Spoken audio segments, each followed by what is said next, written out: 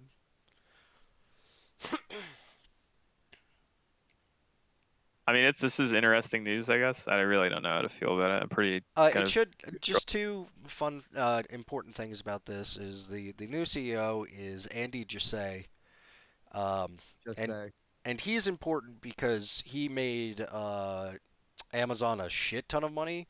Those Amazon cloud services that every website use, that's because of him and him alone. Um, so he is also a smart cookie entrepreneur, um, who really expanded Amazon, uh, and got onto technology before anyone else did. So don't think that this is the death of Amazon. They're going to be going in crazy Of course. directions. I don't think Amazon's a company that can die, to be completely honest with you. And then the other funny thing is that this news came out, and then Amazon stock dropped 2%.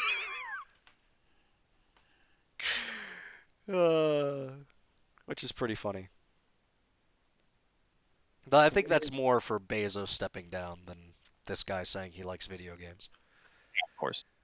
It's a reaction to the stepping down of Bezzos. That's what of Horatio, sorry.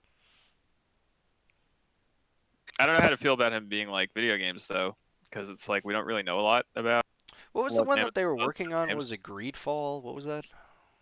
Amazon has done two things of note with games so far. They made a game that was a hero shooter, funnily enough, which died in the crib.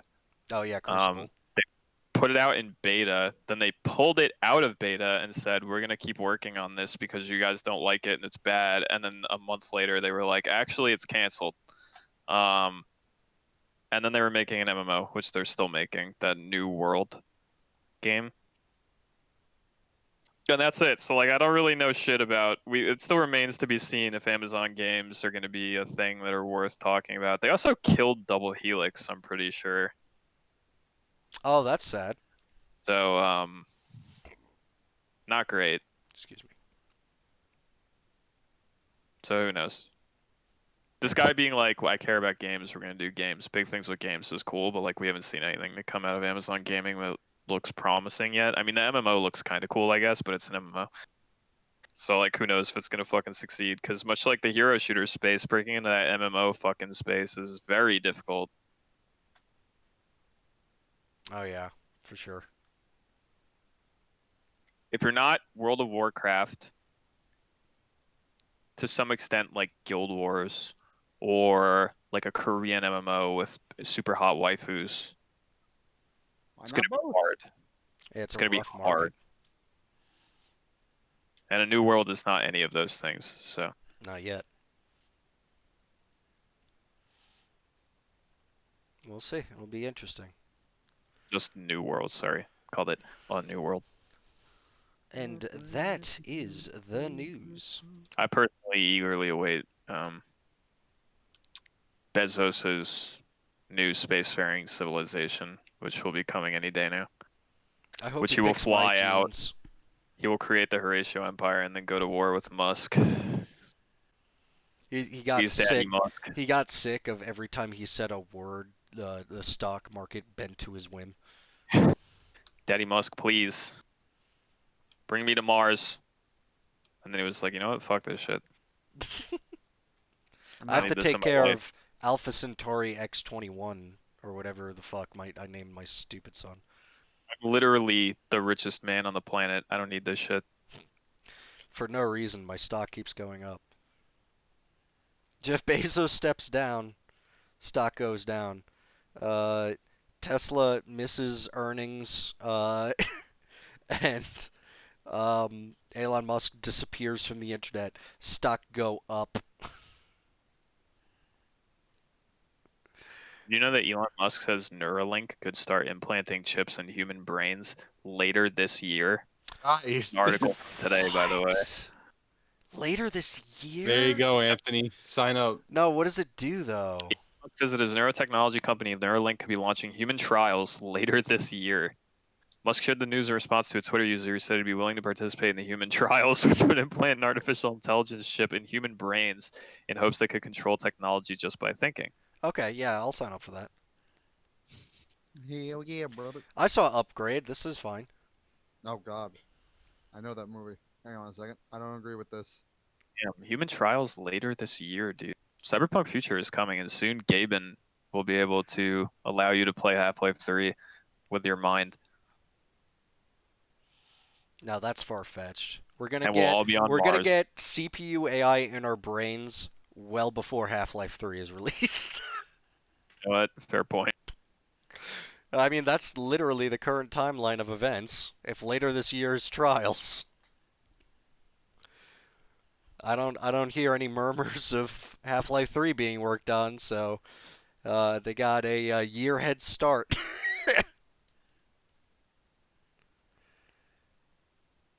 And that's the news again. Have a good one, everybody. Good night, y'all. Are we not calling them fuckers? Yeah, Brandon. Sorry, I would have. I'm distracted away from the podcast. You gotta tell our audience to go fuck themselves. Yeah, and all of you, you all suck my ass. There you go. Good. Fuck yourself. Goodbye.